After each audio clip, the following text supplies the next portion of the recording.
એમાં એવું છે કે ભગવાન સર્વશક્તિમાન ને સર્વવ્યાપી આપણો ઈશ્વર ગમે ત્યાં ગમે તે રૂપે પ્રગટ થઈ શકે છે. બદ્રીનાથ તમે જાઓ તો નીચે અલકનંદા બરફની વહે છે અને બાજુમાં ગરમ પાણીનું કુંડ છે. એમ સર્વજ્ઞ ભગવાનની શક્તિ, આજે મંદિર જે છે એનો હેતુ એ જ છે કે ભગવાનનું આવાહન થાય છે દુઃખ નિગ્રહ કરવા. ભક્તો જઈને ભગવાનની પાસે પ્રાર્થના કરતા, એ ભગવાન મારું આ દુઃખ છે તું દૂર કર, અને એ સંભળાતું હોય છે જો મંદિરમાં યોગ્ય પૂજા થતી હોય તેમ. એ ભગવાનની શક્તિનો આવિર્ભાવ છે. એમ ઘણીવાર ભગવાન એના ભક્ત દ્વારા શક્તિ આવિર્ભાવ કરે છે. એટલે બાબા પાસે એમના ગુરુની કૃપાથી શક્તિ છે, એ ઈશ્વરીય શક્તિ છે. અને બાબામાં એવું જરાય અભિમાન નથી કે મારું છે. એમને પણ એ સભાનતા છે કે ઈશ્વરની કૃપાથી, બાગેશ્વર ધામની કૃપાથી હું કરું છું. અને એ શક્તિને લીધે જેનું સારું થાય છે, લોકો સહાય કરે છે, એ લક્ષ્મીને સદકર્મમાં વાપરે છે. અત્યારે 400 કરોડની આમના જેવો જ કેન્સર હોસ્પિટલનો પ્રોજેક્ટ ચલાવી રહ્યા છે. કેટલી કન્યાઓ ગરીબની કરિયાવર આપીને લગ્ન કરાવે છે. એટલે સમાજમાં સારું થાય છે.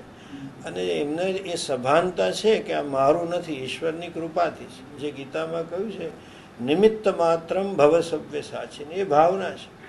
બાપુ, તમે માનો છો એઆઈ ને વિજ્ઞાનનો યુગ છે, આજે એનો લોક દરબાર યુગ હશે, એ ચિઠ્ઠા ખોલીને લોકોના કામ કરે છે, એમાં એનો ઘણો વિવાદ થયો છે. એવું લાગે આજના સમયમાં એઆઈ વિજ્ઞાનના યુગમાં ચિઠ્ઠાથી બધું થાય, પરચાથી થાય? એમાં એવું તમે એક સમજો, યુગ ગમે તે હોય, ઈશ્વરની શક્તિનું પ્રગટીકરણ ગમે ત્યારે ગમે તે રીતે થઈ શકે છે. એનામાં જે સામર્થ્ય છે મનુષ્યનું તો નથી, દૈવીય છે.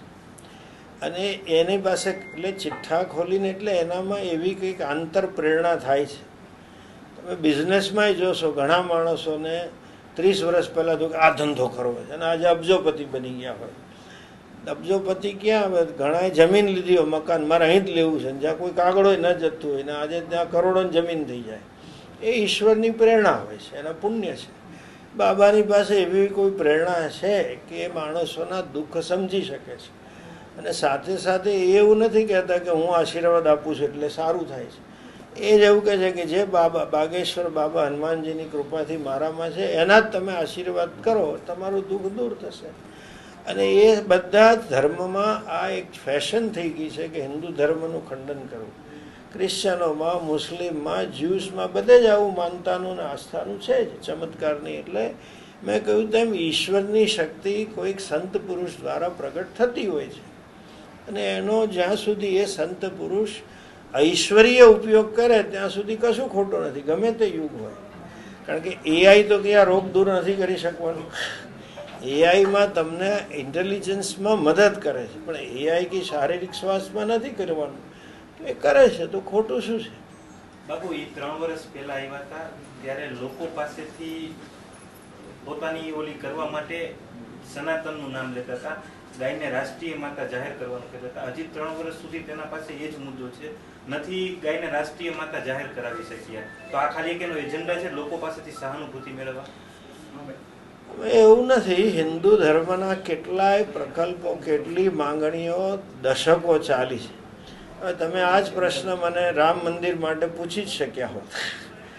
રામ મંદિર કરવું કે એટલું સહેલું નહોતું કે આટલા વર્ષે ઉપાયો.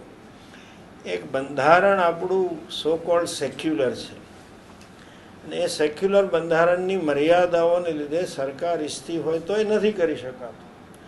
એટલે ના થાય. એમાં એનો અર્થ એવો નથી માનવો કે કામ ના થાય, એનો અર્થ એવો નથી કે એ નિમિત્તે પૈસા બનાવે છે અને સનાતનનું જ કામ કરે છે. ખુલ્લમ ખુલ્લા બોલે જ છે. આજે બંગાળમાં ગીતા પારાયણમાં એમણે બધું કર્યું તો 4-5 લાખો લોકો હિન્દુ ભેગા થયા, અને એવી કેટલી સભાઓ કરે છે.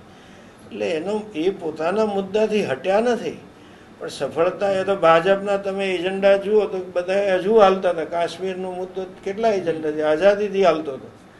એનો મુખર્જી હતા ત્યાં વખતનું હતું, પણ હવે તેના ટાઈમે થાય એની મર્યાદા છે. પણ એનો અર્થ એવો નથી કે કાશ્મીરના નામે ભાજપ ઇલેક્શન લડે. That was there agenda. Swamiji, દક્ષિણ ગુજરાતની અંદર ધર્માંતરણ ખૂબ જ મોટા પ્રમાણમાં થાય છે. ધીરે ધીરે શાસ્ત્રી એવું કીધું છે 25 ડિસેમ્બર પછી અમે ત્યાં મહાસંમેલન કરશું. કઈ રીતના જુઓ છો? એ સારું છે. જેમ સબરી કુંભ થયો તો એમાંથી ફાયદો થયો તો હિન્દુ ધર્માંતરણ અટક્યું હતું. ધર્માંતરણ ન થવું જોઈએ અને ડેમોગ્રાફિક ચેન્જીસ થઈ રહ્યા છે એની નોંધ તો વડાપ્રધાને લીધી છે. અને તમે જોઈ શકો છો હેતુ ખાલી ધર્માંતરણનો નથી, રાષ્ટ્રાંતરણનો પણ છે એની પાછળ. એટલે એ તો રાષ્ટ્રીય ભાવના માટે કરવું જરૂરી છે.